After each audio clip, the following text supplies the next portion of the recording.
Hello my dear students, good evening to all. तो बच्चों कैसे हैं आप सब लोग?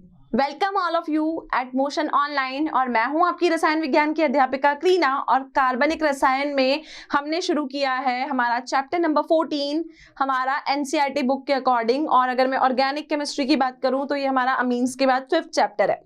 ठीक है, जैवाणु बायोमोलिक्यूल्स पे अब तक हम 2 लेक्चर कर चुके हैं और आज हम स्टार्ट करने वाले हैं हमारा 3rd लेक्चर, जिसका नाम है कार्बोहाइड्रेट्स एवं उनका वर्गीकरण भाग 3। अपने आप में बायोमोलिक्यूल्स में जो आपका चैप्टर का फर्स्ट हाफ पार्ट है, जिसकी मैं बात कर रही हूँ कार्बोहाइड्रेट्स की। कार्बोहाइड्रेट्स अपने आप में बहुत बड़ा टॉपिक है। इसमें आपको मोनोसैकेराइड, डाइसैकेराइड, पॉलीसैकेराइड, साथ में आपकी ग्लूकोज, फ्रक्टोज, सुक्रोज, जितनी भी शुगर्स होती है सबके बारे में पढ़ना है। तो अभी हम उसी के वर्गीकरण को आगे कंटिन्यू करेंगे और फिर हम आगे बढ़ेंगे चैप्टर के अगले पार्ट की तरफ। तो आज का जो हमारा लेक्चर होगा वो कार्बोहाइड्रेट्स के वर्गीकरण का 3रा भाग होगा। अब पहले के जो हमने लेक्चर्स किए, तो मैं सेकंड लेक्चर की बात करूं तो वहां पर हमने जो पूरी कहानी पढ़ी थी, हमने ग्लूकोज के बारे में पढ़ी थी। तो आपको पता है कि ग्लूकोज की हमने वहां पर स्ट्रक्चर भी बनाया था, ठीक है, और ग्लूकोज की हमने चक्रीय संरचना भी वहां पर देखी थी। आज हम कुछ नई चीजों के बारे में जानेंगे। जैसे ग्लूकोज आपकी एक शर्करा होती है, ऐसे ही हमारे पास में फ्रक्टोज, माल्टोज, सुक्रोज, ये सारी भी शर्कराएं होती है और इन्हीं का अध्ययन हम आज के लेक्चर में करने वाले हैं। तो शुरू करते हैं हमारा आज का लेक्चर, जिसका नाम है कार्बोहाइड्रेट्स एवं उनका वर्गीकरण भाग 3। मोनोसैकेराइड्स में हम अभी तक ग्लूकोज के बारे में पढ़ चुके हैं, तो पहले हम फ्रक्टोज के बारे में जानेंगे और उसके बाद हम आगे बढ़ेंगे डाइसैकेराइड्स और पॉलीसैकेराइड्स की तरफ। और इसी लेक्चर में हम ये भी देखेंगे कि कार्बोहाइड्रेट्स का हमारे दैनिक जीवन में क्या महत्व है। तो शुरू करते हैं हमारा आज का lecture with a topic fructose. Fructose नाम के ब्रैकेट में लिखा है जल, इसका नाम है फल शर्करा। ठीक है, क्या मतलब निकल रहा है? इसका मतलब कि ये एक ऐसी शक्कर है जो आपको फ्रूट से मिलती है। इसका मतलब ये प्राकृतिक है और हमेशा ही आप देखोगे कि ये शर्करा आपकी फलों और सब्जियों में पाई जाती है। तो मैं पहली चीज क्या लिखूं फ्रक्टोज के बारे में, देखिएगा, इसका सामान्य सूत्र, इसका सामान्य सूत्र क्या होता है बच्चों? सामान्य सूत्र, अगर हम इसके सामान्य सूत्र की बात करें तो C6H12O6। ठीक, जो हमारा ग्लूकोज का फॉर्मूला होता है वही इसका फॉर्मूला होता है C6H12O6। क्योंकि आपकी जो सुक्रोज होती है, जब आप उसका जल अपघटन करते हो तो आपको ये फ्रक्टोज और क्या मिलती है, फ्रक्टोज और सुक्रोज से आपको वहां पर ग्लूकोज और फ्रक्टोज दोनों मिलता है अगर आप सुक्रोज का जल अपघटन करते हो। और सुक्रोज भी क्या है, वो भी आपकी एक तरह की शर्करा है, शुगर है। सामान्य सूत्र समझ में आया? सिंपल था। आगे बढ़ती हूं। मैंने बोला यह एक प्राकृतिक शर्करा है जो किस में पाई जाती है? फलों में और सब्जियों में पाई जाती है। तो ये जो आपकी शुगर है ये आपको कहाँ मिलेगी? ये आपको फ्रूट्स में और वेजिटेबल्स में मिलेगी। तो यह हमारी एक प्राकृतिक शर्करा है जो किस में पाई जाती है? फलों एवं सब्जियों में पाई जाती है।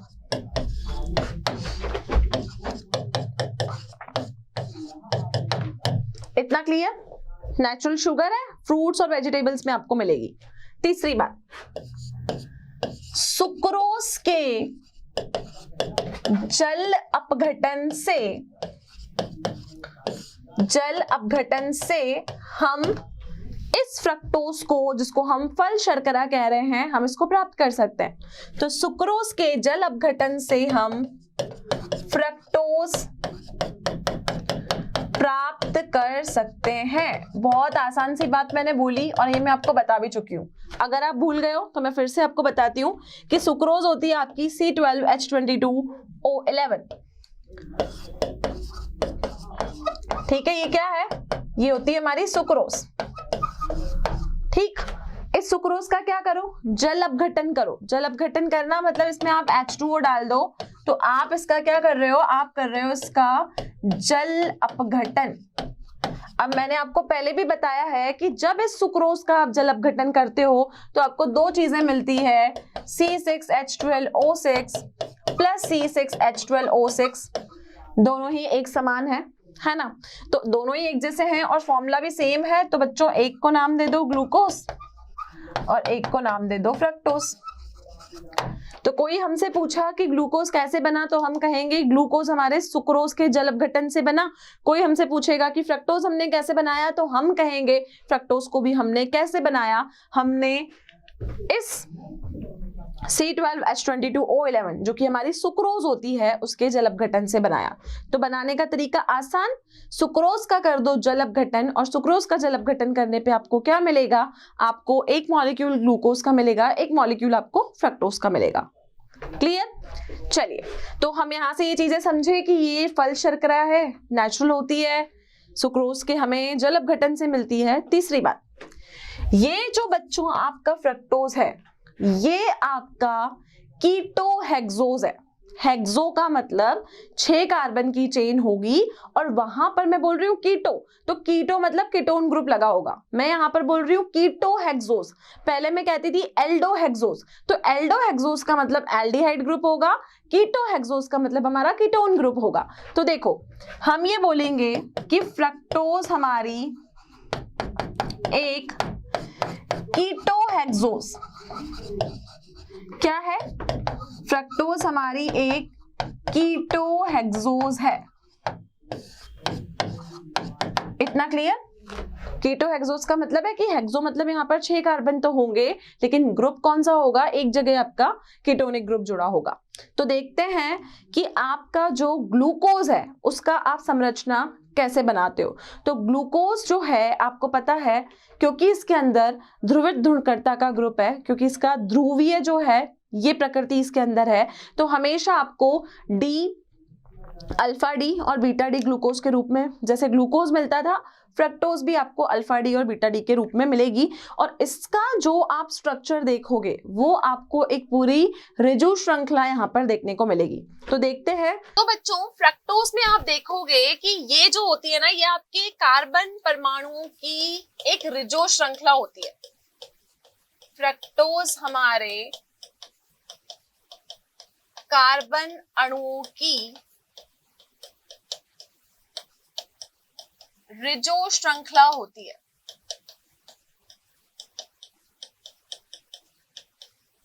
अब इस रिजो श्रृंखला में आप क्या देखने को मिलेगा आपको कि आपका जो सेकंड वाला कार्बन है, जो सेकंड वाला कार्बन है उस पे आपको हमेशा एक कीटोनिक ग्रुप देखने को मिलेगा। सेकंड वाले कार्बन पे हमारा क्या होता है, सेकंड वाले कार्बन पे बच्चों हमारा कीटोनिक ग्रुप होता है। तो अगर मैं फ्रक्टोज की स्ट्रक्चर बनाऊं तो मुझे यहाँ लेना पड़ेगा CH2OH, यहाँ हो जाएगा हमारा ketonic group C double bond O, ठीक है। फिर हम ग्लूकोज की स्ट्रक्चर कैसे बनाते हैं, ये हो जाता है हमारा OHH, ये हो गया हमारा HOH, ये हो गया हमारा HOH और इधर आ जाता है आपका CH2OH, ठीक है। इस तरीके की स्ट्रक्चर होती है फ्रक्टोज की। अब इसको हम क्या बोलते हैं, इसको हम बोलते हैं अल्फा डी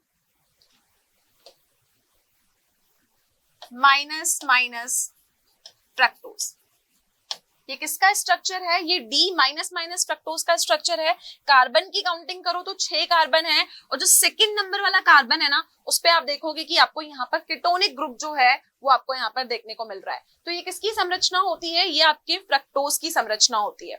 अब क्या होता है, जो फ्रक्टोज का स्ट्रक्चर है ना वो एक बेसिक स्ट्रक्चर आप देखोगे आपको ऑब्टेन होता है। तो देखिए फ्रक्टोज का स्ट्रक्चर हमारे पास में कैसे होता है, ये हमारे पास में फ्रक्टोज की दोनों रचनाएं गिवन है। तो बच्चों ये जो फ्रक्टोज की आपकी रचना है ना ये किस स्ट्रक्चर से आई है, ये आपके फ्यूरेन नाम के स्ट्रक्चर से आई है, ठीक है। अभी फ्यूरेन नाम का स्ट्रक्चर कैसे होता है, यहाँ पर O, ठीक है, ये स्ट्रक्चर, ये यहाँ पर, ये यहाँ पर, ठीक है। 5 यहाँ पर हम रिंग को हम 5 डायमेंशनल रिंग बनाते हैं, जैसे बेंजीन की हमारी 6 वाली रिंग होती है तो यहाँ पर हम 5 वाली रिंग बनाते हैं। पेंटा जो होता है वो इसका स्ट्रक्चर बनाते हैं और इस स्ट्रक्चर को क्या नाम देते हैं, इस स्ट्रक्चर को हम फ्यूरेन नाम देते हैं, ठीक है। अब इस फ्यूरेन से ही हमारा क्या बनता है, 2 तरीके के स्ट्रक्चर्स हमें मिलते हैं, अल्फा डी माइनस माइनस फ्रक्टोफ्यूरेनोस, क्या बोलेंगे, अल्फा डी माइनस माइनस फ्रक्टोफ्यूरेनोस, और सेकेंड होता है आपका बीटा डी माइनस माइनस फ्रक्टोफ्यूरेनोस। ठीक है, एक स्ट्रक्चर अल्फा, एक स्ट्रक्चर आपका बीटा। जब हम ग्लूकोज की बात करते थे तो वहां पे हम अल्फा डी और बीटा डी कहते थे, लेकिन फ्रक्टोनोज में हमको माइनस लगाना है। माइनस क्यों लगाना है? क्योंकि मैंने आपको बताया था इसके त्रिविम गुणों के कारण ये आपका डेक्स्ट्रो और लीवो स्ट्रक्चर देता है।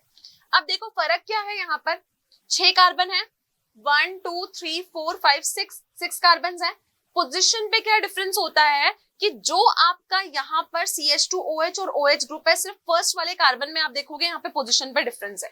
जो आपका अल्फा वाला स्ट्रक्चर है उसमें CH2OH ऊपर है, OH नीचे है, बाकी पूरा स्ट्रक्चर देखो आपका सिमिलर है, OHH HOH CH2OH। यहाँ पर आप इसका ये वाला कार्बन देखो, यहाँ पर फर्स्ट और सेकंड कार्बन में आपका डिफरेंस है, OH ऊपर है CH2OH नीचे है, तो ये स्ट्रक्चर कौन सा हुआ? ये आपका बीटा वाला स्ट्रक्चर हुआ। तो आप देखोगे कि फ्यूरेन जो होगा वो स्ट्रक्चर आपको फ्रक्टोज के 2 स्ट्रक्चर देगा, एक का नाम होगा फ्रक्टोफ्यूरेनोस और एक का नाम होगा बीटा फ्रक्टोफ्यूरेनोस। तो 2 स्ट्रक्चर हुए और दोनों ही कैसे हैं? नेगेटिव वाले हैं, मतलब ये आपके लीवो स्ट्रक्चर है। तो ये क्या होती है? ये होती है बच्चों आपकी फ्रक्टोज की संरचना। तो ये थी आपकी फ्रक्टोज की संरचना जिसमें हमने देखा अल्फा और उसका बीटा फॉर्म। तो यहाँ पर ही फ्रक्टोज आपको कैसे ऑब्टेन हुआ बच्चों? फ्रक्टोज आपको फ्यूरेन से ऑब्टेन हुआ। ये आपकी फ्यूरेन की स्ट्रक्चर होती है और फ्यूरेन से ही हमने सिर्फ और सिर्फ कार्बन की फर्स्ट और सेकंड पोजीशन में डिफरेंस किया। एक जगह आपका CH2OH आया, एक जगह आपका OH आया, और यहाँ पर ऊपर OH नीचे CH2OH। तो जो डिफरेंस हुआ वो सिर्फ कार्बन की पोजीशंस में हुआ, और एक हो गई आपकी अल्फा डी फ्रक्टोफ्यूरेनोन और दूसरा होगा आपका बीटा डी फ्रक्टोफ्यूरेनोन। नेगेटिव क्यों आया? क्योंकि ये आपका लीवो स्ट्रक्चर है और फ्यूरेन से ही आपको फ्रक्टोफ्यूरेनोस ऑब्टेन हुआ। तो ये था आपकी फ्रक्टोज की संरचना कैसे होती है। डायसैकेराइड्स। अब डाई का मतलब होता है 2 और सैकेराइड का मतलब होता है कि 2 सैकेराइड ग्रुप इसमें होंगे, और जो आपके डायसैकेराइड, ट्राइसैकेराइड्स हैं या टेट्रासैकेराइड्स हैं, इन सबको हम कंबाइनली ओलिगोसैकेराइड्स कहते हैं। और अगर 4 से ज्यादा हुआ तो उसको हम किस में काउंट करेंगे? उसको हम पॉलीसैकेराइड्स की कैटेगरी में काउंट करेंगे। तो स्टार्ट करते हैं हमारा next topic. This is all about disaccharides. तो यहाँ पर तो बच्चों ये डायसैकेराइड्स में अभी हम इंपॉर्टेंट शुगर्स जो हैं उनके बारे में पढ़ेंगे, और इन इंपॉर्टेंट शुगर में आएगी हमारी फ्रक्टोज, हम पढ़ चुके हैं, ग्लूकोज हम पढ़ चुके हैं, हम माल्टोज और लैक्टोज की बात करेंगे। ठीक है, तो डायसैकेराइड्स जो हैं इनके बारे में आप पहले थोड़ा सा अध्ययन कर चुके हो, लेकिन अब डिटेल में हम इनको पढ़ेंगे। डायसैकेराइड्स जो हैं, अगर आपने किसी तनु अम्ल की उपस्थिति में सुक्रोज का जल अपघटन किया तो आपको हमेशा इक्वल अमाउंट ऑफ फ्रक्टोज और ग्लूकोज मिलता है। तो हम ये बोलेंगे कि अगर 2 सामान्य रूप से एक जैसी इकाइयां हमको मिल रही हैं तो वो हमारी कौन सी यूनिट्स हुई? वो हमारी डायसैकेराइड्स यूनिट हुई। तो हम बोलेंगे इनका निर्माण जल अपघटन द्वारा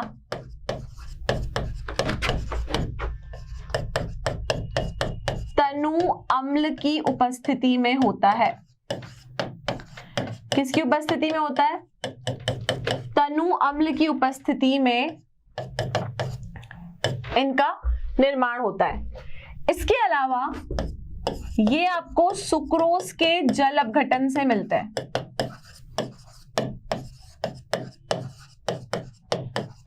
अभी अभी मैंने आपको अभिक्रिया बताई थी कि मैंने सुक्रोज का जल अपघटन किया, लेकिन अब यहाँ पर फर्क क्या है कि तनु अम्ल आप लोगे तो दोनों इकाइयां जो होगी वो आपको अलग अलग मिलेगी। 2 मोनोसैकेराइड यूनिट आपको मिलेगी अगर आप किसी भी एक डायसैकेराइड यूनिट का जल अपघटन करते हो। इसके अलावा बच्चों आप ये देखोगे कि अगर आपके पास कोई भी एल्डिहाइड और कीटोन है, ठीक है, कोई भी आपके पास एल्डिहाइड कीटोन है, अगर ये एल्डिहाइड कीटोन के साथ आबंधित है, एल्डिहाइड आपका होता है CHO ग्रुप, कीटोन होता है आपका C double bond O group, अगर कोई भी शुगर आपकी इनके साथ आबंधित है, ठीक है, और एक होगी आपकी एल्डिहाइड कीटोन, उसमें आप ये देखोगे कि ये एल्डिहाइड कीटोन ग्रुप से मुक्त होगी।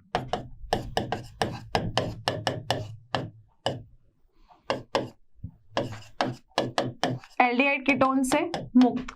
तो अगर कोई शर्करा आपकी ऐसी है जिसमें कोई प्राकृतिक समूह, मतलब आपका फंक्शनल ग्रुप एल्डिहाइड और कीटोन एक में आबंधित है और एक में नहीं है, तो आप इसको बोलोगे कि इस शुगर को हम कहेंगे अनावयी शर्करा। क्या बोलेंगे इसको? अनावयी शर्करा। और इसको हम बोलेंगे अपवयी शर्करा। तो दो तरीके की शुगर्स आपके पास में हो गई, एक अनावयी एक अपवयी। और इनको हम कब बोलेंगे कि अगर किसी शुगर में आपका एल्डिहाइड कीटोन ग्रुप जुड़ा हुआ है, उसके साथ वो आबंधित है, तो वो समूह होता है आपका अनावयी। अगर ये समूह आपका नहीं है, ये समूह से मुक्त है, तो हम उसको बोलेंगे कि वो अपवयी शर्करा है। क्लियर इतना? अब आपने देखा कि जो आपका ग्लूकोज है वो आपके दो स्ट्रक्चर्स बनाता है, फ्रक्टोज जो है वो भी आपके दो स्ट्रक्चर्स बनाता है। हमने दो चक्रीय संरचनाएं देखी, एक आपकी D+ थी और दूसरी आपकी एक अल्फा डी था, एक आपका बीटा डी था। अब बच्चों ध्रुवीय ध्रुवणकर्ता की वजह से जो आपने देखा कि ग्लूकोज का स्ट्रक्चर है, वो ध्रुवीय ध्रुवणकर्ता की वजह से उसका जो स्ट्रक्चर है, जब आप उसकी संरचना करते हो तो वो आपका स्ट्रक्चर कैसा हो जाता है? दक्षिण से वाम हो जाता है। तो दक्षिण से वाम होने का मतलब है कि आपके जो साइन आप लगाओगे वो आपके नेगेटिव लगाओगे। तो आप ये देखोगे कि जब हम उसको अरेंज करते हैं, ठीक है, तो हम जब उसको अरेंज करते हैं तो उसकी स्थिति कैसी हो जाती है? वो दक्षिण से वाम वाली स्थिति में परिवर्तित हो जाता है। ठीक है, अब दक्षिण का मतलब है कि कोई भी ग्लूकोज आपका D+ है और वाम परिवर्तित हो गया, मतलब वो स्ट्रक्चर आपका डेक्स्ट्रो नहीं रहा, वो आपका स्ट्रक्चर लीवो बन चुका है। क्लियर? अब इस डायसैकेराइड यूनिट्स में है ना, हम दो इंपॉर्टेंट शुगर की बात करते हैं, एक होता है आपका माल्टोज और एक होता है आपका लैक्टोज। दोनों ही इंपॉर्टेंट टाइप की आपकी शुगर है जो डायसैकेराइड की कैटेगरी में आती है। जैसे कि ग्लूकोज फ्रक्टोज आपकी मोनोसैकेराइड्स है, माल्टोज और लैक्टोज, लैक्टोज का मतलब ये शक्कर आपकी दूध में पाई जाती है, ये दोनों ही शुगर्स कैसी हैं? ये दोनों शुगर आपकी डायसैकेराइड है। ओके, अब बच्चों डायसैकेराइड में मैंने बात की, हम किसके बारे में पढ़ेंगे? एक हम माल्टोज के बारे में जानेंगे और एक हम लैक्टोज के बारे में जानेंगे। अब डायसैकेराइड्स में सुक्रोज आप जानते हो क्या होता है, तो बार बार हम सिर्फ सुक्रोज की हम संरचना देख लेंगे कि सुक्रोज को हम बनाते कैसे। तो एक शुगर हो गई आपकी सुक्रोज, एक हो गई आपकी माल्टोज, एक हो गई आपकी लैक्टोज।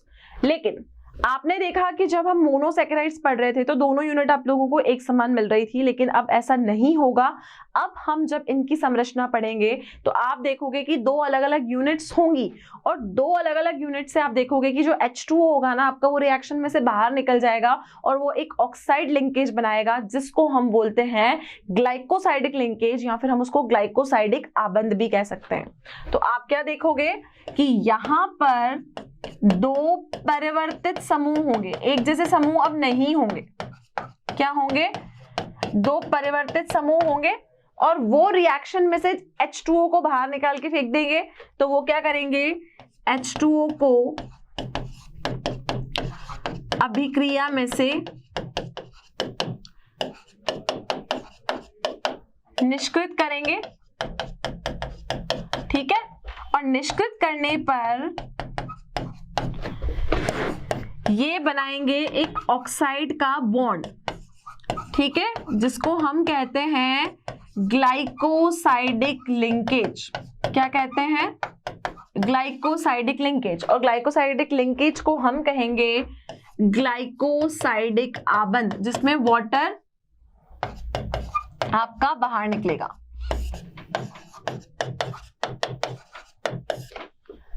ठीक है, इसको हम बोलेंगे ग्लाइकोसाइडिक लिंकेज और वहां बनेगा आपका ग्लाइकोसाइडिक आबंध। क्लियर? तो देखते हैं कि ग्लाइकोसाइडिक लिंकेज कैसे बनता है। तो बच्चों सुक्रोज के बारे में हमने क्या जाना? सुक्रोज आपका जो है वो एक आपका डायसैकेराइड यूनिट है। क्या है ये सुक्रोज? ये एक डायसैकेराइड यूनिट है।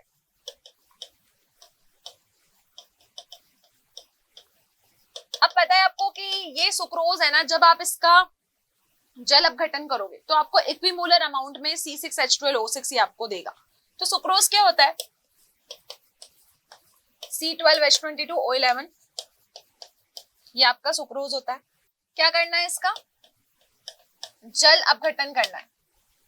जल अपघटन करने पे क्या मिलेगा? C6H12O6, C6H12O6। अब इस सुक्रोज से जो आपको मिला है ना, वो आपको 2 इक्विमोलर यूनिट्स मिली है C6H12O6 की। तो एक जो होगा वो होगा आपका D प्लस ग्लूकोज, और एक क्या होगा? एक आपका होगा D माइनस फ्रक्टोज। तो कुल मिला के हम ये बोलना चाह रहे हैं कि सुक्रोज जो आपकी एक डायसैकेराइड यूनिट है, अगर आप उसका जल अपघटन करते हो तो जल अपघटन करने के बाद आपको इक्विमोलर अमाउंट में क्या मिलता है? ग्लूकोज में मिलता है, फ्रक्टोज में मिलता है। जो ग्लूकोज मिलता है वो आपका D प्लस ग्लूकोज होता है, जो फ्रक्टोज मिलता है वो आपका D माइनस फ्रक्टोज होता है। तो बच्चों यहाँ पर मैं ये बोलूंगी कि अगर मुझे सुक्रोज का निर्माण करना है तो मुझे यहाँ पे 2 यूनिट्स चाहिए। कौन सी 2 यूनिट्स? एक तो मुझे चाहिए alpha D glucose, alpha D glucose, और दूसरा मुझे क्या चाहिए? मुझे चाहिए बीटा डी फ्रक्टोज। ठीक है। अब ग्लूकोज का स्ट्रक्चर हम कैसे बनाते हैं? अल्फा वाला, आपको पता है अल्फा वाले में जो फर्स्ट कार्बन होता है ना, उस पे HOH आता है। तो देखिए फर्स्ट पोजीशन का कार्बन ये है, HOH, HOH, OHH, HOH, CH2OHH, ये होता है आपका अल्फा डी ग्लूकोज। अल्फा में ऊपर H आता है, नीचे OH आता है। बीटा डी फ्रक्टोज कैसे बनाते हैं? फ्रक्टोज को अभी जस्ट हमने पढ़ा था कि जो फ्रक्टोज का बीटा वाला स्ट्रक्चर है उसमें H ऊपर आएगा, CH2OH आपका नीचे आएगा। ठीक है। ये आपका फ्यूरिन के स्ट्रक्चर से आपको ऑब्टेन होता है। यहाँ पे हमने फ्यूरिन का स्ट्रक्चर बनाया है और यहाँ पे हमने ग्लूकोज का स्ट्रक्चर बनाया है। जब आप देखोगे सुक्रोज का निर्माण होगा इन दोनों की बॉन्डिंग से, तो इसका जो है ये आपका फर्स्ट वाला कार्बन, और इधर से भी बच्चों ये फर्स्ट और सेकंड वाला कार्बन दोनों पार्टिसिपेट करेंगे, और यहाँ पर H है, यहाँ पर आपका CH2OH है। तो यहाँ वाला कार्बन और यहाँ वाला कार्बन, यहाँ से जो आपका ग्रुप हटा है वो क्या फॉर्म करेगा? वो एक लिंकेज फॉर्म करेगा, और उस लिंकेज को हम क्या बोलते हैं? Glycosidic linkage. कैसा लिंकेज फॉर्म करेगा? ये आपका ग्लाइकोसाइडिक लिंकेज फॉर्म करेगा। तो अल्फा डी ग्लूकोज और बीटा डी फ्रक्टोज को जब आप रिएक्शन करवाओगे तब आपका सुक्रोज का निर्माण होगा, और वो सुक्रोज का निर्माण इस ग्लाइकोसाइडी बंध के द्वारा ही होगा। ये बंध आपका कैसे बना है? यहाँ पे आपका OH ग्रुप होता है, उसका हमने O ले लिया। यहाँ पर भी आपका ग्रुप होता है, उसका भी हमने O ले लिया, और यहाँ से जो हमारा H2O जो है वो हम यहाँ से एलिमिनेट कर देंगे, और इस बॉन्ड में सिर्फ हमारे पास में ये क्या रह जाएगा? सिर्फ O रह जाएगा। तो ये कौन सा लिंकेज हुआ? ये आपका ग्लाइकोसाइडिक लिंकेज हुआ। और इसी तरीके से क्या होता है? सुक्रोज का यहाँ पर निर्माण होता है। तो बच्चों अब हमारी जो नेक्स्ट टाइप की शुगर है वो है आपकी माल्टोस। ठीक है, माल्टोस की बात करेंगे।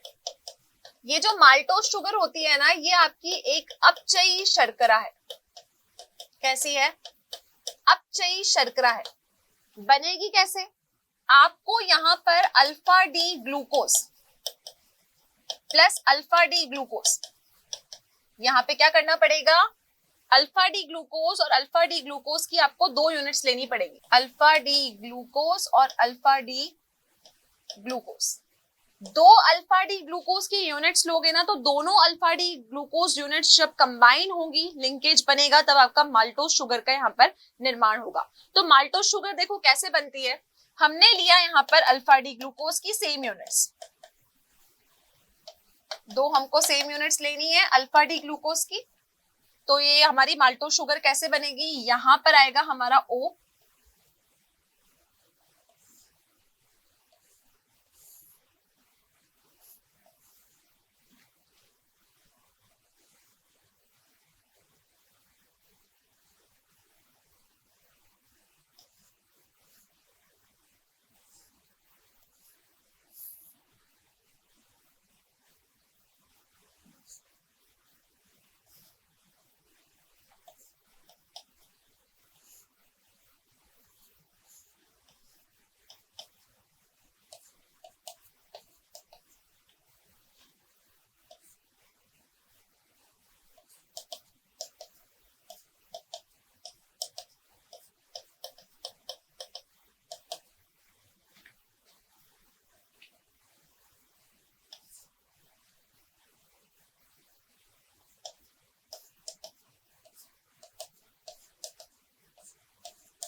ये हुआ आपका 1 2 3 4 5 और 6, ये 1 ये 2 ये 3 ये 4 ये 5th कार्बन और ये 6th कार्बन। ठीक है, तो ये दोनों अल्फा डी ग्लूकोज की यूनिट ने लिंकेज किया। अल्फा डी ग्लूकोज को हम कैसे बनाते हैं, फर्स्ट कार्बन की पोजीशन पे हमारा HOH आता है। ठीक है, यहाँ HOH ग्रुप, यहाँ भी आपका HOH ग्रुप, दोनों ने कंबाइन होके वाटर मॉलिक्यूल को एलिमिनेट किया और आपका माल्टोज शुगर का निर्माण हुआ। फर्स्ट वाले कार्बन पे आपका HOH ग्रुप होता है, सेकंड पे HOH, थर्ड पे OHH, फोर्थ पे HOH और फिर होता है आपका CH2OH। टोटल 6 कार्बन से मिलके आपका ये ग्लूकोज बनता है। तो दोनों की अल्फा डी ग्लूकोज की सेम यूनिट्स लेनी है और हमको किसका निर्माण करना है, यहाँ पर माल्टोज का निर्माण करना है। माल्टोज भी आपकी एक इंपॉर्टेंट शुगर है, इसको हम अपचयी शर्करा भी कहते हैं। तो बच्चों अब हमारी जो नेक्स्ट टाइप की शुगर है ना, उसका नाम है यहाँ पर लैक्टोज। क्या नाम है, लैक्टोज। इस लैक्टोज को पता है हम क्या कहते हैं, इस लैक्टोज को बच्चों हम दुग्ध शर्करा भी कहते हैं। तो माल्टोज के बाद हमारी जो नेक्स्ट शुगर थी उसका नाम है लैक्टोज, इसका नाम है दुर्ध शर्करा। दुर्ग शर्करा मतलब इसको मैं बोल सकती हूँ मिल्क शुगर, मिल्क में प्रेजेंट होती है ये लैक्टोज शुगर की फॉर्म में। अब आपको पता है कि हर चीज को बनाने के लिए आपको 2 यूनिट्स चाहिए। जैसे माल्टोज को बनाने के लिए हमने अल्फा डी ग्लूकोज लिया, वैसे ही हमको इसको बनाने के लिए भी 2 यूनिट्स चाहिए। तो आप ये देखोगे कि अगर आपको लैक्टोज शुगर बनानी है तो आपको क्या चाहिए, यहाँ पे 2 कंपोनेंट्स, एक तो चाहिए बीटा डी गैलेक्टोज और दूसरा चाहिए बीटा डी ग्लूकोज। कौन सी शुगर को बनाने के लिए हमें कौन सा बायोमोलिक्यूल, कौन सा कंपोनेंट चाहिए, याद रखना बहुत जरूरी है। इससे पहले मैंने माल्टोज शुगर बताई थी, वहां मैंने बताया उसको बनाने के लिए आपको अल्फा डी ग्लूकोज और अल्फा डी ग्लूकोज चाहिए, लेकिन यहाँ आपको इसको बनाने के लिए ग्लूकोज तो बीटा डी चाहिए और दूसरा कंपोनेंट क्या चाहिए, बीटा डी गैलेक्टोज। तो देखो बीटा डी ग्लूकोज और बीटा डी गैलेक्टोज की स्ट्रक्चर में आपका क्या वेरिएशन आएगा। ग्लूकोज को तो आप जानते हो, HOH HOH OHH HOH CH2OH और H। डिफरेंस क्या होता है, जब मैं अल्फा बनाती हूँ तो H को ऊपर रखती हूँ, OH को नीचे रखती हूँ। लेकिन अब मेरे को ग्लूकोज कौन सा बनाना है, ग्लूकोज मुझे बीटा डी ग्लूकोज बनाना है। तो बीटा डी ग्लूकोज को बनाने के लिए OHH को आपको ऊपर रखना पड़ेगा। तो बीटा डी ग्लूकोज की स्ट्रक्चर कैसे होती है बच्चों, ठीक है, ये इसकी स्ट्रक्चर है। ठीक है, यहाँ फर्स्ट पे आपका होता है OHH, यहाँ आता है HOH, यहाँ आता है आपका HOH, सॉरी थर्ड पे आता है आपका OHH, थर्ड पोजीशन पे यहाँ पर आएगा OHH, फोर्थ पोजीशन पर वापस HOH, फोर्थ पोजीशन पर आएगा आपका HOH और फिफ्थ वाली पोजीशन पर आता है आपका CH2OH। क्लियर है, ये आपका बीटा डी ग्लूकोज होता है, यही होता है। फर्स्ट वाली जो कार्बन की पोजीशन है ना, वहां पर OHH आएगा, बाकी स्ट्रक्चर आपका सिमिलर रहेगा। अब गैलेक्टोज में क्या अंतर है, देखो जो आपकी गैलेक्टोज की स्ट्रक्चर है ना, वहां पर ये जो फर्स्ट वाली पोजीशन है ये भी आपकी एंटायरली डिफरेंट है। सेकेंड पोजीशन पर HOH है, थर्ड पे भी OHH है, लेकिन यहाँ पर इसकी जो फोर्थ वाली पोजीशन है, हमारी ग्लूकोज की फोर्थ पोजीशन में HOH होता है, इसके यहाँ पर OHH है। फिफ्थ पोजीशन आपकी बिल्कुल ही सिमिलर है। तो ये होती है आपकी बीटा डी गैलेक्टोज और वो होती है बीटा डी ग्लूकोज। तो यहाँ पर जो वेरिएशन आता है वो कार्बन नंबर 1 पे आता है या फिर आपका कार्बन नंबर 4 पे वेरिएशन आता है दोनों की स्ट्रक्चर में। तो 1 में देखो OHH वहां पर है, यहाँ पर भी OHH है, लेकिन यहाँ जो वेरिएशन है वो फोर्थ वाली स्ट्रक्चर पर है, फोर्थ वाले कॉम्पो नंबरिंग पे है कार्बन की, यहाँ पर OHH है, यहाँ फोर्थ नंबर पे आपका HOH होता है। क्लियर। तो यहाँ पर जब आपका लिंकेज बनता है वो इसके कार्बन 1 से बनता है, इसके कार्बन 4 से बनता है। क्या एनालाइज करोगे आप कि जो लिंकेज बना, यहाँ भी OHH था, यहाँ भी OHH था, लेकिन जो लिंकेज बना वो 1 और 1 कार्बन में नहीं बनता है। जो आपका ग्लाइकोसाइडिक लिंकेज होता है वो कौन से कार्बन में बनता है, एक फर्स्ट वाले के तो कार्बन नंबर फर्स्ट में और बीटा डी ग्लूकोज के कार्बन नंबर 4 पे। और जो वेरिएशन है वो वेरिएशन भी कहाँ है, सिर्फ पोजीशन 1 और 4 पे होता है। तो हमेशा बीटा डी ग्लूकोज और बीटा डी गैलेक्टोज से आपकी कौन सी शुगर बनेगी, आपकी जो शुगर बनेगी उसका नाम क्या होगा, उसका नाम होगा लैक्टोज, जिसको हम मिल्क शुगर कहते हैं। क्लियर है। तो ये था आपका second kind of sugar after maltose. Polysaccharides. Polysaccharides का मतलब कि यहाँ पर अब जो सैकेराइड की यूनिट्स होंगी, जो आपका ग्लूकोज, फ्रक्टोज या आप माल्टोज की बात करोगे, बहुत सारी मोनोसैकेराइड्स यूनिट्स आपस में कंबाइन होंगी। तो ये चीजें हमें किस में देखने को मिलती है? ये सब हमको स्टार्च में, प्रोटीन में, अमीनो एसिड्स में, ये सारी कैटेगरी हमको ग्लाइकोजन में देखने को मिलती है। तो इन सब कैटेगरीज का डिस्कशन हम किस में करेंगे? इन सब कैटेगरीज का डिस्कशन हम पॉलीसैकेराइड्स में करेंगे। तो स्टार्ट करते हैं विद द टॉपिक पॉलीसैकेराइड। अगर हम पॉलीसैकेराइड्स की बात कर रहे हैं तो हम यहां लिखेंगे यह आपका बहुसंख्यीय, बहुसंख्यीय मतलब जिसकी संख्या बहुत ज्यादा हो, बहुसंख्यीय मोनोसैकेराइड इकाइयों का समूह है। बहुत सारी आपकी मोनोसैकेराइड्स जो इकाइयां होती है ना, वो मोनोसैकेराइड्स आपकी इकाइयां मिलकर आपका पॉलीसैकेराइड बनाती हैं। और इसमें भी जो आपका H2O निष्क्रित होता है, तो निष्क्रित होने के बाद ये कौन सा बॉन्ड बनाता है? ये आपका निष्क्रिय होने के बाद ग्लाइकोसाइडिक लिंकेज, जिसको हम ग्लाइकोसाइडिक आबंध कहते हैं, ये उसी का निर्माण करता है। क्या बनाता है? ग्लाइकोसाइडिक लिंकेज बनाता है। क्लियर? अब जैसा कि मैंने बोला, इसका नाम है पॉलीसैकेराइड। पॉली का मतलब बहुत सारे मोनोसैकेराइड मिलके आपके पॉलीसैकेराइड बनाएंगे। तो आप देखोगे कि जो इसका स्ट्रक्चर होगा, इसका जो आप श्रृंखलाएं बनाओगे, वो श्रृंखला आपकी बहुत लंबी लंबी श्रृंखला होगी जो आपस में जुड़ी हुई होगी। तो पॉलीसैकेराइड्स में बच्चों हमको 3 कैटेगरीज पढ़नी है। पहली कैटेगरी है हमारी स्टार्च, दूसरी है सेल्यूलोज और तीसरी है ग्लाइकोजन। ठीक है, पहली कैटेगरी है स्टार्च, दूसरी कैटेगरी है आपकी सेल्यूलोज और तीसरी कैटेगरी की मैं बात करूं तो बच्चों आपकी तीसरी कैटेगरी है ग्लाइकोजन। ठीक है, तो डिटेल में पढ़ते हैं कि स्टार्च, सेल्यूलोज और ग्लाइकोजन आखिर होता क्या है। तो बच्चों हमारी जो first kind of polysaccharide unit है ना, वो है आपका स्टार्च। नाम सुना है हमने, बायो में हम स्टार्च का नाम जरूर सुनते हैं। तो सबसे पहले तो मैं आपको ये चीज बताऊं, यह हमारे शरीर के लिए, सबसे पहली चीज, यह हमारे शरीर के लिए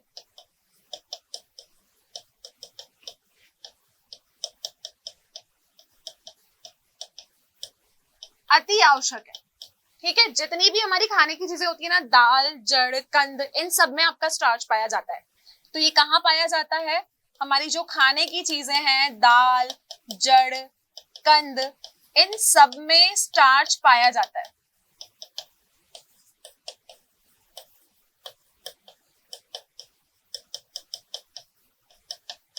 क्लियर है? अब स्टार्च की अगर हम बात करें तो ये आप देखोगे कि सबसे ज्यादा जो स्टार्च है ना, वो प्रचुर मात्रा में आपको पौधों से ही मिलता है। तो स्टार्च जो सबसे ज्यादा मात्रा में पाया जाता है, वो कहाँ पाया जाता है? पौधों में। तो हम लिखेंगे स्टार्च प्रचुर मात्रा में पौधों में पाया जाता है। किसमें पाया जाता है? पौधों में पाया जाता है। क्लियर है? अब बात ये होती है कि स्टार्च जो होता है वो बनता कैसे है। तो बच्चों अल्फा डी ग्लूकोज की यूनिट्स लेते हैं हम 2। ये आपकी अल्फा डी ग्लूकोज और अल्फा डी ग्लूकोज से ही बनता है। Alpha D glucose and alpha D glucose दोनों की हमको एक एक यूनिट लेनी पड़ती है और दोनों की एक एक यूनिट से आपका स्टार्च यहाँ पर फॉर्म होता है। जो बॉन्ड बनता है, जो लिंकेज बनता है, वो हमारा ग्लाइकोसाइडी बंद ही होता है। इसको हम ग्लाइकोसाइडिक लिंकेज ही कहते हैं। इसको हम 2 फॉर्म्स में पढ़ते हैं। स्टार्च को हम 2 फॉर्म्स में पढ़ते हैं। एक होता है हमारा अमाइलेज और दूसरा होता है हमारा अमाइलोपेक्टिन। एक होता है अमाइलेज, एक होता है आपका अमाइलोपेक्टिन। तो देखो यहाँ पर क्या है, ग्लूकोज का स्ट्रक्चर बार बार हम रिपीट कर रहे हैं। HOH, HOH, OHH, HOH, CH2OH, ठीक है। 1 2 3 4 5 6 6 कार्बन, सेम यूनिट है, सेम यूनिट है। यहाँ पर 3 यूनिट्स को रिपीट करके बताया हुआ है अल्फा डी ग्लूकोज की। आपको हमेशा पता है कि C1 और C4 जो फर्स्ट नंबर का कार्बन होता है और 4th नंबर का कार्बन होता है ना, उन दोनों के बीच में कौन सा लिंकेज बनता है? यहाँ पर ग्लाइकोसाइडिक लिंकेज बनता है। कौन सा लिंकेज बनता है? यहाँ पर ग्लाइकोसाइडिक लिंकेज बनता है। तो देखो C1 और C4 के बीच में अल्फा बंधन, C1 और C4 के बीच में लिंकेज जो ग्लाइकोसाइडिक लिंकेज, और यहाँ पर इसको क्या बोला गया है, यहाँ पर इसको अल्फा बंधन बोला गया है। तो ये आपका किसका स्ट्रक्चर है, स्टार्च के अमाइलेज फॉर्म का। जो स्टार्च की दूसरी फॉर्म होती है ना उसको हम बोलते हैं अमाइलोपेक्टिन। तो देखिए अमाइलोपेक्टिन का स्ट्रक्चर कैसे होता है, ये है आपका अमाइलोपेक्टिन, ये आपका स्टार्च का ही फॉर्म है। स्टार्च हमारा दो रूप में मिलता है, अमाइलेज और अमाइलोपेक्टिन। अब क्या है, देखो हमने यहाँ पर इससे पहले जो अमाइलेज का स्ट्रक्चर बनाया, मैंने बोला कि दो आप अल्फा डी ग्लूकोज की यूनिट्स ले लीजिए, और ये भी आपका अल्फा डी ग्लूकोज की यूनिट है। अल्फा डी ग्लूकोज और अल्फा डी ग्लूकोज C1 और C4 के बीच में क्या बनेगा, C1 और C4 के बीच में आपका अल्फा बंधन बनेगा। अब करना क्या है कि यहाँ पर हमने दोबारा से ग्लूकोज की 3 यूनिट्स को रिपीट करवाया है, ये 1 और 2 है। यहाँ पर फिर मैंने ग्लूकोज की 3 यूनिट्स ली। अब मुझे करना क्या है कि जो ग्लूकोज का फर्स्ट वाला बॉन्ड है ना, उसकी बॉन्डिंग दूसरे वाले के C6 से करनी है। अमाइलेज तो 1 और 4 के बीच में बना, लेकिन अमाइलोपेक्टिन बनाने के लिए पहले अमाइलेज की स्ट्रक्चर बनाओ, फिर C1 और C6 के बीच में आप यहाँ पर बॉन्डिंग दिखाओगे, ठीक है।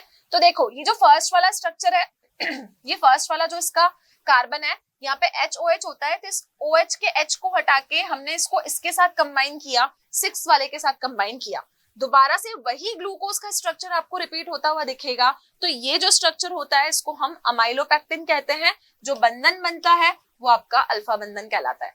तो स्टार्च आपको कितनी फॉर्म में मिला, 2 फॉर्म में मिला, एक अमाइलेज और एक अमाइलोपेक्टिन। तो ये थी हमारी फर्स्ट काइंड की पॉलीसैकेराइड यूनिट। आगे बढ़ते हैं विद द नेक्स्ट यूनिट। तो बच्चों स्टार्च के बाद हमारी जो नेक्स्ट यूनिट है वो है आपकी सेल्यूलोज, ठीक है। सेल्यूलोज नाम भी आपने बायोलॉजी में काफी बार सुना होगा। सेल्यूलोज की अगर मैं बात करूँ ना, तो सबसे ज्यादा ये आपका है ना पौधों में पाया जाता है। तो अगर हम पेड़ पौधों वाले जगत की बात करें तो सेल्यूलोज वहां पर प्रचुर मात्रा में उपलब्ध होता है। तो हम क्या बोलेंगे, पहली चीज कि सेल्यूलोज जो है वह हमारे पौधों में मुख्य रूप से पाया जाता है, सबसे ज्यादा प्रचुर मात्रा में।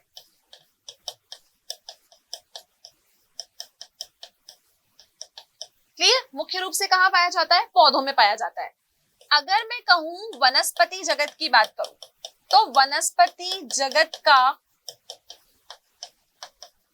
सबसे महत्वपूर्ण पदार्थ है ये। महत्वपूर्ण पदार्थ आपका कौन है, महत्वपूर्ण पदार्थ आपका सेल्यूलोज है।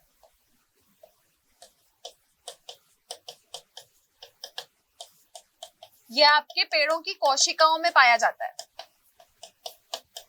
क्लियर। अब हमें बायोमोलिक्यूल्स में, केमिस्ट्री में इसके बारे में क्या जानना है कि सेल्यूलोज बना कैसे।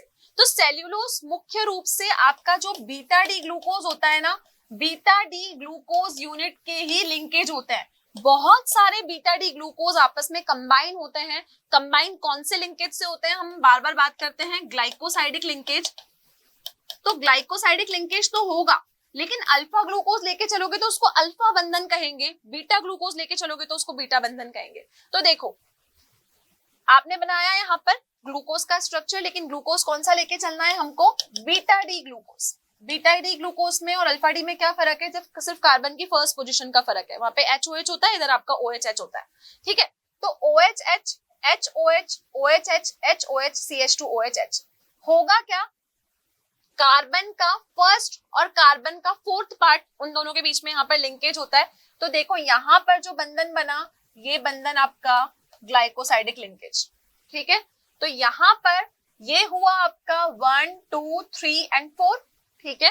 तो जो आपकी बॉन्डिंग होती है वो हमेशा किसके बीच में होती है, C1 और C4 के बीच में होती है।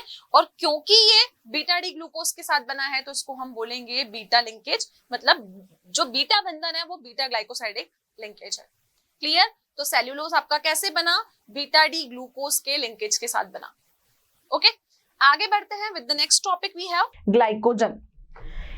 ग्लाइकोजन जो है ये भी हमारे और जीव जंतुओं के बॉडी में पाया जाने वाला एक इंपॉर्टेंट पार्ट है। आप ये देखोगे कि ये जो ग्लाइकोजन है ये भी आपकी असंख्य मोनोसैकेराइड इकाइयों से बनता है। असंख्य मोनोसैकेराइड इकाइयों से बनता है। क्लियर? अब असंख्य इकाइयों से बनने वाला ये ग्लाइकोजन आप देखोगे कि मस्तिष्क में, मांसपेशियों में मुख्य रूप से पाया जाता है।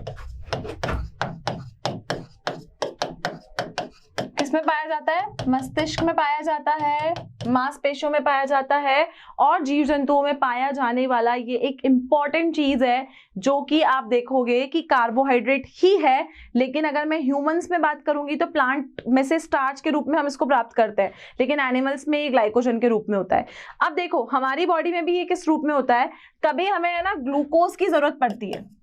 आपने देखा है कि हम बीमार होते हैं तो कई बार हमें ग्लूकोज की ड्रिप्स भी चढ़ाई जाती है। तो हमारी बॉडी में ये ग्लाइकोजन क्या करता है, यही ग्लाइकोजन टूट के ग्लूकोज बनाता है, और जब जब हमारी बॉडी में ग्लूकोज की कमी होती है ना, वहां पे ग्लाइकोजन ग्लूकोज की कमी को पूरा करता है। तो ये था आपका तीसरा पॉलीसेकेराइड। तो हमने डायसेकेराइड में भी 3 कैटेगरीज पढ़ी और पॉलीसेकेराइड में भी 3 कैटेगरीज पढ़ी, और ये आपका कार्बोहाइड्रेट्स का ही वर्गीकरण है। अब हम आज के लेक्चर का लास्ट टॉपिक पढ़ते हैं जिसका नाम है कि कार्बोहाइड्रेट्स का हमारे दैनिक जीवन में क्या महत्व है। तो देखते हैं कार्बोहाइड्रेट्स का हमारे दैनिक जीवन में महत्व। चलिए बच्चों, तो शुरू करते हैं हमारे इस चैप्टर के कार्बोहाइड्रेट टॉपिक के लास्ट पार्ट से अब, कि जिसको हम कहेंगे कार्बोहाइड्रेट्स का महत्व।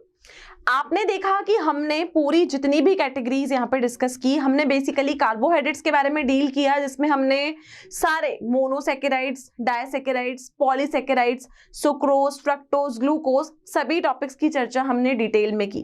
अब हम जानेंगे कि कार्बोहाइड्रेट्स जो होते हैं उनका हमारे जीवन में क्या महत्व है।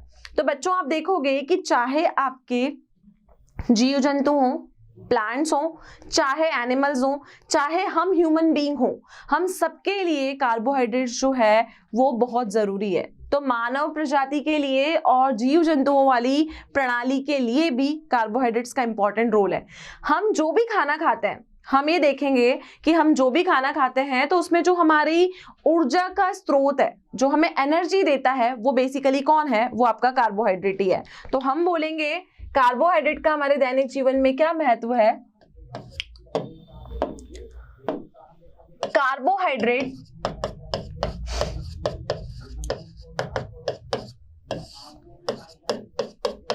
पौधों और जंतुओं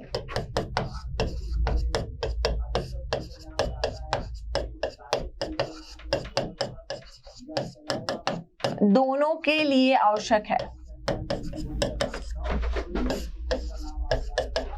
ठीक है, पौधों और जंतुओं दोनों के लिए आवश्यक है। और अगर मैं दोनों में ऊर्जा का स्रोत मानूं, हमारे ह्यूमन बीइंग्स के अंदर जो हमको फूड से एनर्जी मिलती है, वो एनर्जी देने वाले कौन होते हैं? वो देने वाले हमें कार्बोहाइड्रेट ही होते हैं। तो हम बोलेंगे कार्बोहाइड्रेट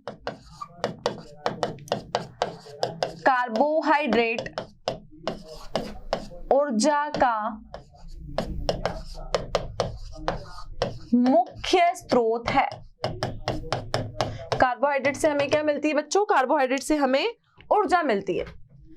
अगर मैं पौधों की बात करूं तो आप देखोगे कि पौधों के अंदर या जीव जंतुओं के अंदर जो आपका कार्बोहाइड्रेट है ना, वो ग्लाइकोजन के रूप में होता है। और अगर हम ह्यूमन बीइंग्स की बात करें तो मनुष्य के अंदर जो कार्बोहाइड्रेट्स है वो सारे किसकी फॉर्म में होते हैं? वो स्टार्च के रूप में होते हैं। तो हम क्या बोलेंगे यहाँ पर? कार्बोहाइड्रेट के आपके यहाँ पर 2 रूप हुए।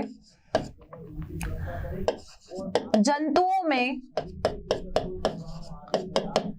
कार्बोहाइड्रेट किस रूप में होता है बच्चों? जंतुओं में कार्बोहाइड्रेट ग्लाइकोजन के रूप में होता है। ठीक है, तो जंतुओं में कार्बोहाइड्रेट आपका ग्लाइकोजन के रूप में होगा, और पौधों में और मनुष्य में यह स्टार्च के रूप में मिलता है। किस रूप में मिलेगा? यह स्टार्च के रूप में पाया जाता है। इतना क्लियर? तो हम बोलेंगे कि हमारे अंदर तो कार्बोहाइड्रेट किस रूप में है, वो आप स्टार्च की फॉर्म में फूड में लेते हो जो आपको एनर्जी देता है। लेकिन अगर मैं जीव जंतुओं में बात करूंगी तो जीव जंतुओं में ये ग्लाइकोजन के रूप में मिलता है। इसके अलावा बच्चों आप ये देखोगे कि हम जो पेपर वाली इंडस्ट्री है, हमारी फर्नीचर वाली इंडस्ट्री है, और हम ये बात करेंगे कि बहुत सारी ऐसी इंडस्ट्रीज हैं जिसमें हम कार्बोहाइड्रेट को as a raw material use करते हैं बहुत सारी चीजें बनाने के लिए। फॉर एग्जाम्पल अगर आप बात करो फर्नीचर की, ठीक है, लकड़ी का जो हम फर्नीचर बनाते हैं उस वुड के अंदर आपका सेल्यूलोस होता है, और वो सेल्यूलोस किस रूप में है, वो सेल्यूलोस आपके कार्बोहाइड्रेट के रूप में ही है। तो हम ये बोलेंगे कि यह पेपर, लकड़ी, मद्यपान आदि उद्योगों में काम आता है।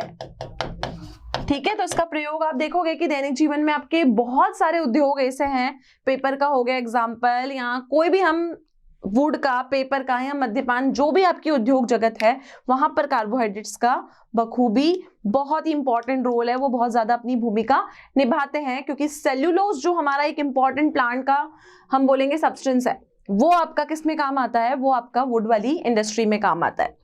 अब बच्चों ये कार्बोहाइड्रेट्स अमीनो एसिड्स के रूप में, प्रोटीन के रूप में आपको किसी ना किसी के मिश्रण के रूप में मिलते हैं। अगर मैं अमीनो एसिड्स की बात करूंगी तो आप देखो कि उसमें आपका डीऑक्सीराइबोज और राइबोज दोनों शुगर होती है, और शुगर क्या है, शुगर आपका एक कार्बोहाइड्रेट का ही फॉर्म है जिसको हम सुक्रोज कहते हैं। तो कार्बोहाइड्रेट का अपने आप में भी महत्व है, और ये क्या करते हैं, इनके मिश्रण से आप अमीनो एसिड्स और प्रोटीन्स की भी संरचना करते हो। तो ये हमारे दैनिक जीवन में कार्बोहाइड्रेट्स का महत्व है। तो आपने जाना कि हमने अभी तक इस चैप्टर में 3 लेक्चर्स किए हैं और हम कंटिन्यूअसली कार्बोहाइड्रेट्स के बारे में पढ़ रहे हैं। तो ये सारा जो वर्गीकरण मैंने आपको समझाया, चाहे वो मोनो का हो, चाहे डाई का हो, चाहे पॉलीसेकेराइड का हो, सारा वर्गीकरण किसका है, कार्बोहाइड्रेट्स का है। तो हमारी बॉडी में और एनिमल्स की बॉडी में, दोनों में ही कार्बोहाइड्रेट्स की नीड है, क्योंकि कार्बोहाइड्रेट ही हमें क्या प्रोवाइड करते हैं, कार्बोहाइड्रेट से ही हमको ऊर्जा मिलती है, हमें एनर्जी मिलती है। क्लियर? तो आज का हमारा लेक्चर यहीं खत्म होता है, और बेसिकली हमने आज यहाँ पर कार्बोहाइड्रेट्स के वर्गीकरण में फ्रक्टोज के बारे में जाना, डायसेकेराइड्स और पॉलीसेकेराइड्स के अन्य वर्गीकरण हमने यहाँ पर पढ़े। तो हमारा ये जो चैप्टर का फर्स्ट हाफ पार्ट है जिसको हमने कार्बोहाइड्रेट कहा, वो कंप्लीट होता है। नेक्स्ट लेक्चर में बच्चों हम फिर मिलेंगे और एक नए टॉपिक पर चर्चा करेंगे जिसका नाम है प्रोटीन। तो हमारे साथ कनेक्टेड रहिए। Thank you so much, have a great day. और अगर इस चैप्टर से रिलेटेड आपको कोई भी क्वेश्चंस, कंटेंट या डीपीपी रिक्वायर्ड है तो आप डाउनलोड कर सकते हैं हमारा Motion learning app. Okay, have a great day. आशा करता हूं हमारे टॉप एजुकेटर का यह लेक्चर आपको पसंद आया होगा। अगर पसंद आया है तो वीडियो को लाइक करिए, चैनल को सब्सक्राइब करिए और शेयर भी करिए, क्योंकि ज्ञान बांटने से बढ़ता है और सही बताऊं तो पुण्य भी मिलता है। मुझे सुनने के लिए बहुत बहुत धन्यवाद। Thank you.